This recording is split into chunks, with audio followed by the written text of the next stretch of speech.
Chapter 21. The Wound Reluctant.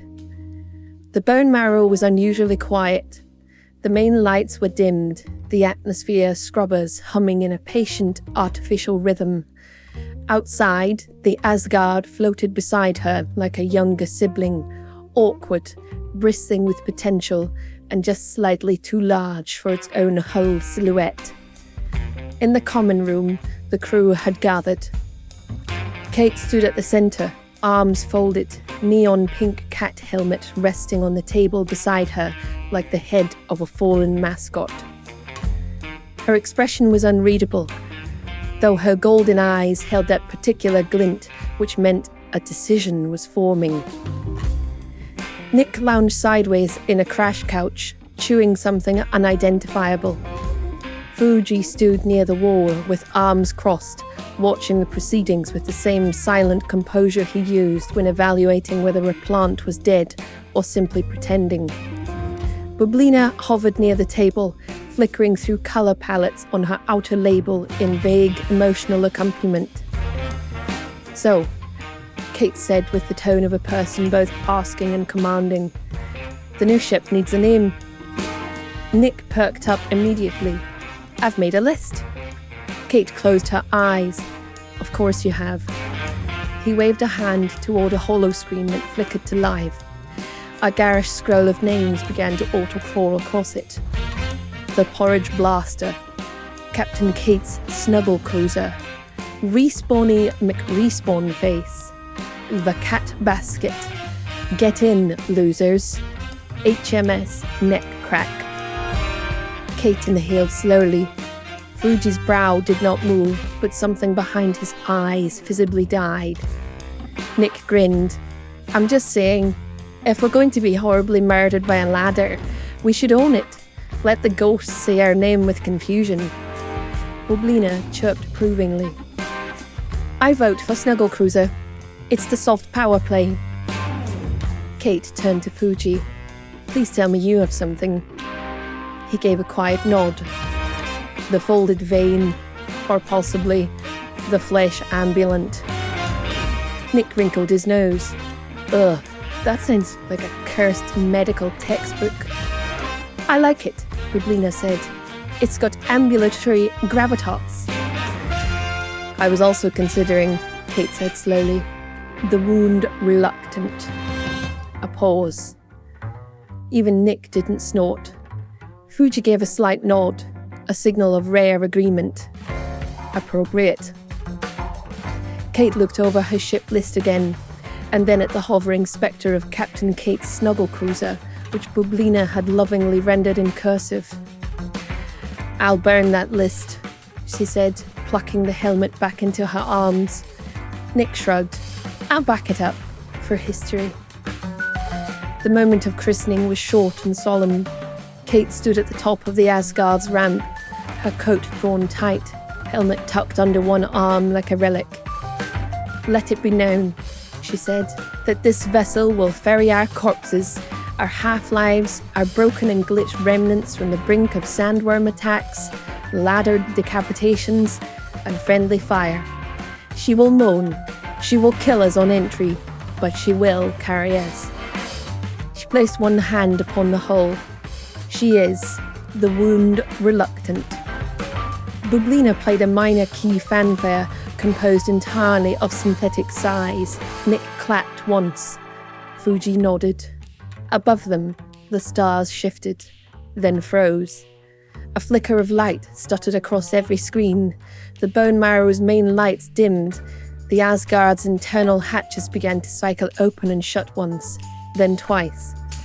A message appeared across all terminals simultaneously. Patch 4.2 installed. Systems recompiling. Welcome to Persistence Era 4. In the silence that followed, they all turned towards the sound coming from the forward ladder hatch. It opened, closed, opened again. Kate sighed and put her helmet on. "Well," she said, voice once more distorted into that purring reverb, "let's go die again."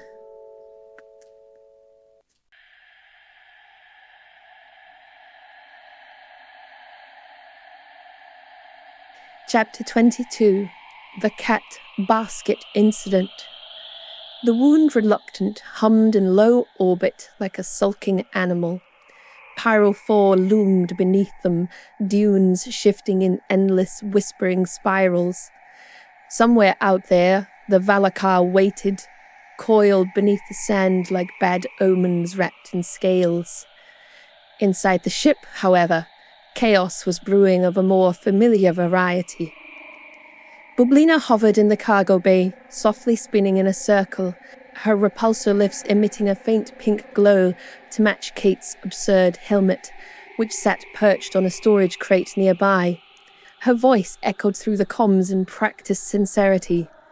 "I'm just saying," Bublina began, "if you lean into it now, you own it. The cat basket has legs." Kate, arms folded, stared at the soda can as though willing it to combust. "It's a medical ship," Kate replied. "A medical ship with charm," Bublina corrected. "Picture it. You crash land, blood everywhere, medics rush out from the cat basket." Fuji, seated nearby, polishing one of the nurse's onboard medkits, simply shook his head. Nick sauntered in, hands jammed into his jacket pockets. "You know," he began, pausing just long enough to wink dramatically. His eye twitched, involuntary afterward. Kate closed her eyes briefly. Nick continued, oblivious to the quiet fury simmering beside him. "Branding's important," he added, another twitching wink. "Could save lives. No one forgets a name like Cat Basket." Wink. Kate's jaw twitched once. Fuji observed in silence. Bublina floated closer, practically vibrating with excitement. "I even made a logo." The projection lit up, revealing a skeletal cat sprawled in an actual woven basket, surrounded by stylized pink flames and a faint glow of medical green. Nick grinned, his left eye spasming mid-expression. "It's adorable, deadly, but adorable." Wink. Kate's fingers drummed against her elbow. Silence stretched. Finally, she exhaled, the faintest smirk threatening to form. "If we're going to be murdered by our own ladder hatch, at least let the name add insult to injury." Fuji's eyebrow raised precisely 1 millimeter. "Changing the registry," Kate declared. Bublina performed a celebratory 360-degree spin, playing a fanfare entirely composed of distorted meows. The ship was now the cat basket. An hour later, the familiar hum of the Bone Marrow's docking clamp signaled an incoming vessel. The hangar bay hissed open, revealing Graham's battered Mustang Alpha, engine vents scorched from some distant atmospheric ordeal. The craft settled with a groan, panels creaking as though complaining about its own survival. Graham emerged wearing a scuffled flight suit, goggles perched on his forehead, and an expression that hovered somewhere between exhaustion and dry amusement. Kate met him at the ramp, still half-dressed in her ridiculous neon-pink cat helmet armor. "Welcome back," she greeted. Graham paused, eyes tracking from the new ship name scrawled on the Asgard's hull to Kate's glowing ears to the faint sound of Bublina purring through the comms. "Have I missed something?" Nick sidled up beside them, face attempting seriousness, betrayed entirely by the relentless twitch of his left eye. "We've leveled up in absurdity," Nick explained, followed by another involuntary wink. Graham's brow furrowed. "Are you all right?" Kate sighed. "It's a twitch." Nick nodded. "Happens when I'm stressed." Wink. Bublina's voice chimed in. "He looks like Commissioner Dreyfus from those ancient Earth films. The twitch has its own personality now." Fuji joined them, arms crossed, tone dry.